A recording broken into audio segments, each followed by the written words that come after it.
dabar esu prie Osakos geležinkelio stoties ir šiandien aš jums ketinu parodyti Japonijos užupį. Čia aplinkui dar yra daug aukštų pastatų, bet eidamas šiuo keliu visiškai kiti vaizdai pasirodys. Ir būtent čia yra Japonijos užupio dalis ir ten rašoma japoniškai Nakazakicho. Tai yra Japonijos užupis dabar. Ir čia aplinkui daug lieka tokių senų pastatų. Tai dėl to, kad būtent Osakoje antrojo pasaulinio karo metu dauguma miesto dalis buvo bombarduota, bet ši dalis, Osakos Nakazakicho dalis būtent nebuvo bombarduota, paprastai išvengė bombardavimą.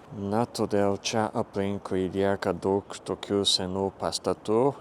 Ir sakoma, kad prieš 20 metų čia aplinkui buvo daug tuščių namų.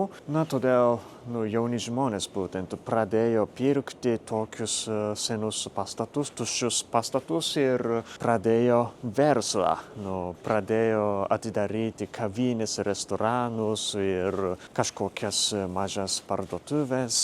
Ir daugiau jaunų žmonių čia pradėjo ateiti ir ši vieta tapo gyvybingesnė. O būtent ši vieta labai atrodo kaip užupis. Ir dar dėl tokio cepelinio oro dar lietuviškai atrodo ši vieta. Labai atrodo kaip užupis. O būtent čia galima matyti seno japoniško pastato savitumą. O tai atrodo kaip skirtingi pastatai, bet tai būtent vienas pastatas. Bet kaip matote, dalijasi tuo pačiu stogu. Tik viduje erdvė padaryta sena.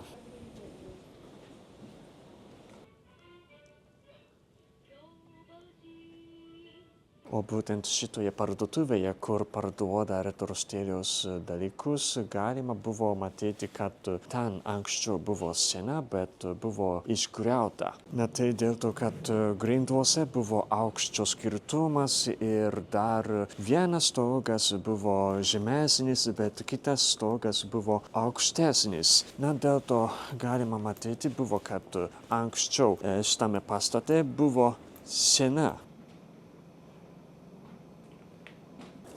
Ir ten lieka dar tokia sena parduotuvė.